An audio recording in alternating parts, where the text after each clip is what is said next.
গাজীপুরের টঙ্গীর ২৭-এ জাতীয় দুর্যোগ ব্যবস্থাপনা গবেষণা এবং প্রশিক্ষণ ইনস্টিটিউটের ভিত্তিপ্রস্তর স্থাপন করবেন প্রধানমন্ত্রী তারেক রহমান। সেখানে আছেন সহকর্মী মোহাম্মদ হোসেন যুক্ত হচ্ছেন সঙ্গে। মোহাম্মদ হোসেন, প্রধানমন্ত্রী কখন আসতে পারেন, এ বিষয়ে কোনো তথ্য আছে কিনা আপনার কাছে, এবং সেখানের সার্বিক পরিস্থিতি কি সেটাও যদি একটু বলেন।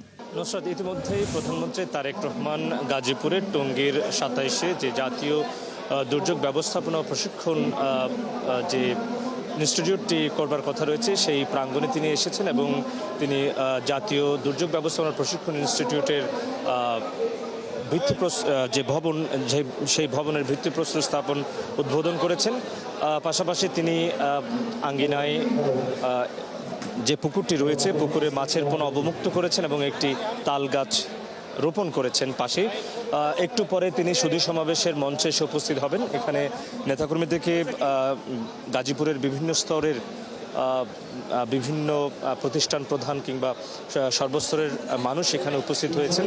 প্রধানমন্ত্রী তারেক রহমান এসে সুধী সমাবেশে বক্তব্য রাখবেন। মূলত আজকের এই যে দুর্যোগ ব্যবস্থাপনা গবেষণা প্রশিক্ষণ ইনস্টিটিউট, সেটি মূলত বৈশ্বিক জলবায়ুর যে অভিঘাত সেই অভিঘাত মোকাবেলার জন্য এবং বাংলাদেশে দুর্যোগ ব্যবস্থাপনায় যেন শক্তিশালী একটি অবস্থানে নিয়ে যাওয়া যায় সেই জায়গা থেকে ৮.২ একর জায়গার উপর এই প্রতিষ্ঠানটি গড়ে তোলা হয়েছে এবং এটি একটি বিশেষায়িত প্রতিষ্ঠান। এই প্রতিষ্ঠানের মাধ্যমে প্রশিক্ষণ থেকে শুরু করে দুর্যোগ ব্যবস্থাপনার ক্ষেত্রে যেন দুর্যোগের পূর্ব মুহূর্তে ক্ষয়ক্ষতির প্রস্তুতি নিরূপণ করে ক্ষয়ক্ষতি কিভাবে কমানো যায় সেই বিষয়ে মূলত এই বিশেষায়িত প্রতিষ্ঠানটি চালু হতে যাচ্ছে এবং আজকের এই ভিত্তিপ্রস্তর স্থাপন উদ্বোধন ইতিমধ্যেই হয়ে গেছে। প্রধানমন্ত্রী উদ্বোধন করেছেন। এখানে গাজীপুরের নেতৃবৃন্দ রয়েছেন, পাশাপাশি দুর্যোগ ব্যবস্থাপনা ত্রাণ মন্ত্রণালয়ের মন্ত্রী আসাদুল হাবিব দুলু তিনি উপস্থিত রয়েছেন, দুর্যোগ প্রতিমন্ত্রী উপস্থিত রয়েছেন, মন্ত্রণালয়ের সচিবরা রয়েছেন।